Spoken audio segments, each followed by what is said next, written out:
Di video kali ini kita dari kelompok 1 akan membahas salah satu soal yang ada di buku Introduction to Chemical Engineering Thermodynamics. Sebelum itu, kenali nih anggota dari kelompok 1. Yang pertama ada Afri Kusnan Kamil, yang kedua ada Arif Anissa Putro, dan yang ketiga saya sendiri yaitu Muhammad Ivan, dan yang keempat ada Boy Prakoso Gunawan. Gak usah berlama-lama lagi nih, mari kita bahas soal tersebut. Ini adalah soalnya, soal 4.33. A fuel consisting of 75 mol% methane and 25 mol% ethane enters a furnace with 80% excess air at 303.15 Kelvin or 30 degrees Celsius. If 800 gigajoule per kmol of fuel is transferred as heat to boiler 2, at what temperature does the flue gas leave the furnace? Assume complete combustion of the fuel. Yang artinya dari soal ini adalah bahan bakar yang terdiri dari 75% mol metana dan 25% mol etana memasuki tungku dengan 80% udara berlebih pada suhu 303,15 Kelvin atau 30 derajat Celcius. Jika 800 gigajoule per kmol bahan bakar ditransfer sebagai panas ke tabung boiler, pada suhu berapa gas buang meninggalkan tungku? Asumsikan pembakaran bahan bakar lengkap. Ini adalah salah satu soal yang masuk di bab heat effect atau efek panas. Di bab efek panas sendiri ada beberapa subbab. Yang pertama ada efek panas sensibel, ada panas laten dari substansi murni, ada panas reaksi standar, ada panas pembentukan standar, ada panas pembakaran starter, ketergantungan suhu terhadap delta H, dan efek panas pada reaksi industri.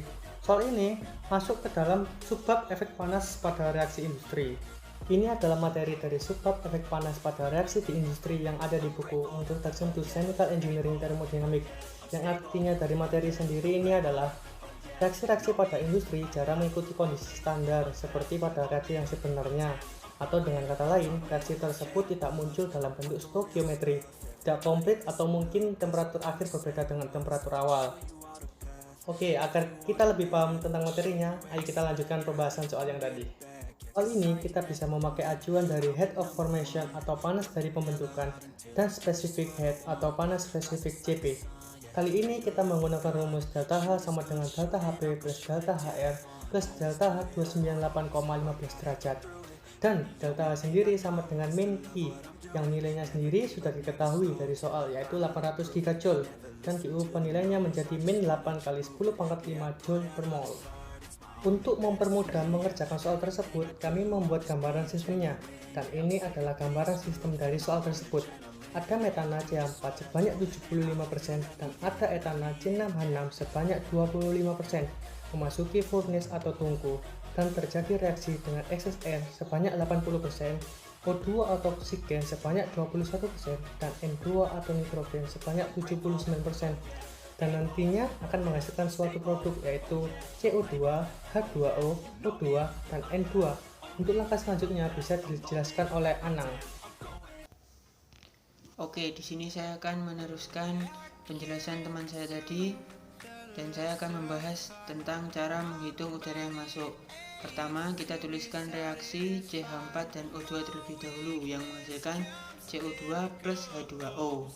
Kemudian kita masukkan molnya dari sistem tersebut, CH4 dengan 0,75 mol dan C2H6 dengan 0,25 mol.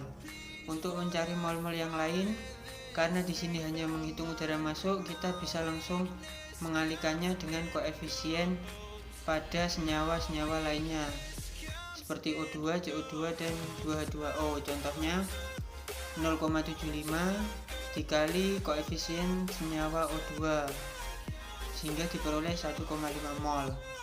Setelah selesai, kita dapat menghitung kebutuhan O2 teoritis, yakni 1,5 mol ditambah 0,875 mol sama dengan 2,75 mol.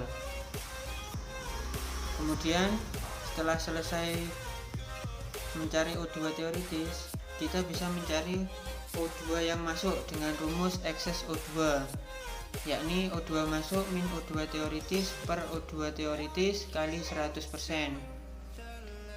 Kemudian kita tinggal masukkan angkanya sehingga diperoleh 1,9 sama dengan 0,2 O, maksud saya O2 masuk min 2,375 sehingga diperoleh O2 masuk sama dengan 4,2 mol O2, dan dapat diketahui juga N sama dengan 4,725 dikali perbandingan O2 dengan N2 yakni 79/21 sama dengan 16,082 mol.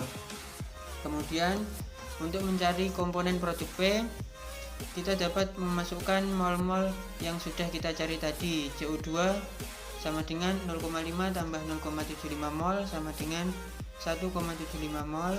H2O 0,1 maksud saya 1,5 ditambah 0,75 mol sama dengan 2,25 mol. O2 4,275 dikurangi 2,375 mol sama dengan 1,9 mol, dan N2 sama dengan 16,082 mol. Kemudian pembahasan selanjutnya akan dijelaskan oleh teman saya Acri.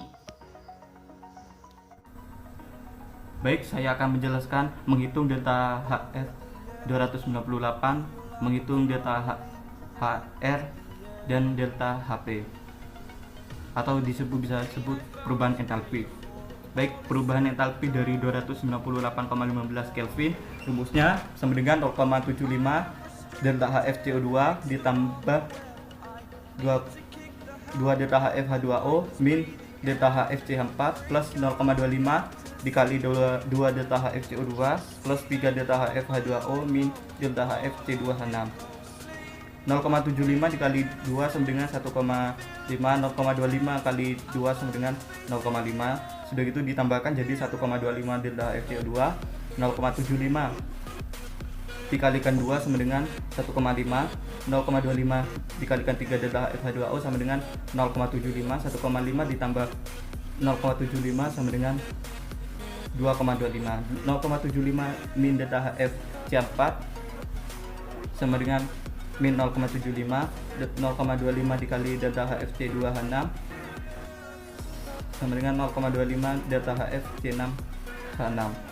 Sudah gitu tinggal dikali 1,25 min 393.509 plus 2,25 24.181 min 0,75 dikali min 74.520 min 0,25 dikali min 83.820, hasilnya min 959.132 joule per mol. Kenapa kok itu O2 nya tidak dimasukkan? Karena O2 itu heat of formation-nya sama dengan 0.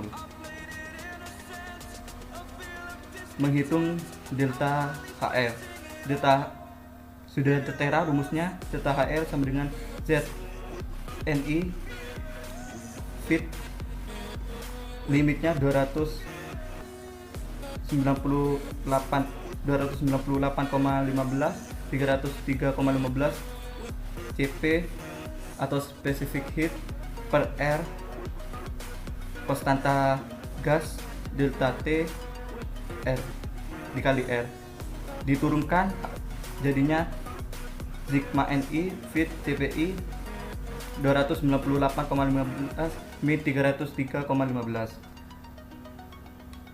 Terus sigma NI fit specific heat kali Mi 5 dimasukkan 0,75 itu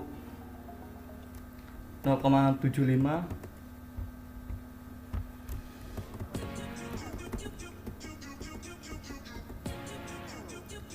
dari mol CH4, 0,25 dari mol C2H6, 4,275 dari mol O2, 16,08 dari mol N2. Itu tinggal dikali dengan spesifik heatnya. Baik, hasilnya min 3169 joule per mol.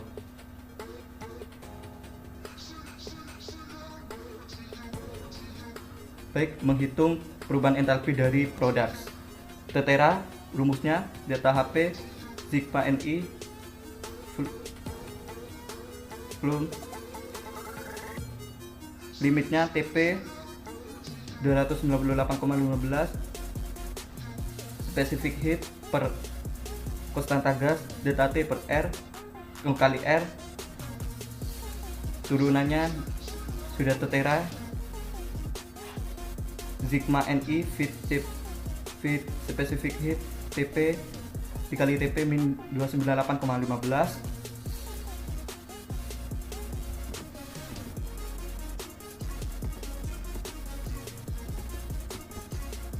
1,25 itu mol CO2, 2,25 mol H2O, 1,9 mol dari O2, 16,08 mol N2.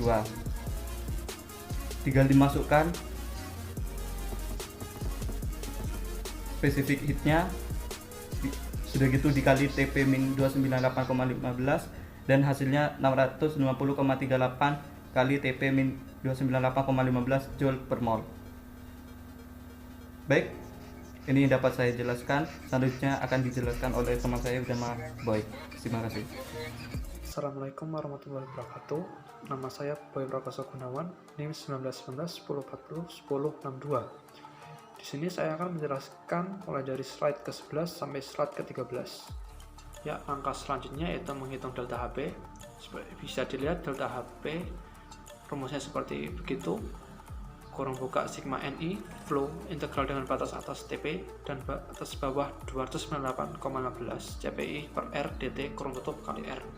Dimasukkan saja nilai setiap mol dan setiap CP setiap atomnya dikalikan dengan kurung tutup TP min 298,15. Karena TP tidak ada angkanya, tidak diketahui, maka nilai akhirnya adalah 650,38 kurung buka TP min 298,15 kurung tutup Joule per mol. Langkah terakhir adalah neraca energi. T0 nya sudah diketahui, TR nya sudah diketahui, tinggal TP nya saja. Saya kira dengan rumus Q sama dengan delta H pada 298,15 derajat plus delta HP plus delta HR. Dimasukkan saja nilai setiap satuannya. Q yaitu 8 kali 10 min 8 kali 10 pangkat 5, delta H pada 298,15 derajat yaitu min 959.132 ditambah delta HP, nilai delta HP yaitu 650,38 dalam kurung TP min 298,15 kurung tutup dan nilai delta HR min 3.169. Ya, tinggal dijumlahkan saja dan akan ditemukan nilai TP sebesar 547,7 Kelvin. Nah, langkah terakhir yaitu T, mencari T akhirnya, T pada saat gas dibuang, yaitu TP dikurangi kurung buka TR dikurangi T0, yaitu dan ditemukan T sama dengan 542,7 Kelvin. Nah, suhu itulah dimana gas dibuang meninggalkan tungku. Ya, sekian dari kelompok kami. Mohon maaf bila ada salah kata. Wassalamualaikum warahmatullahi wabarakatuh.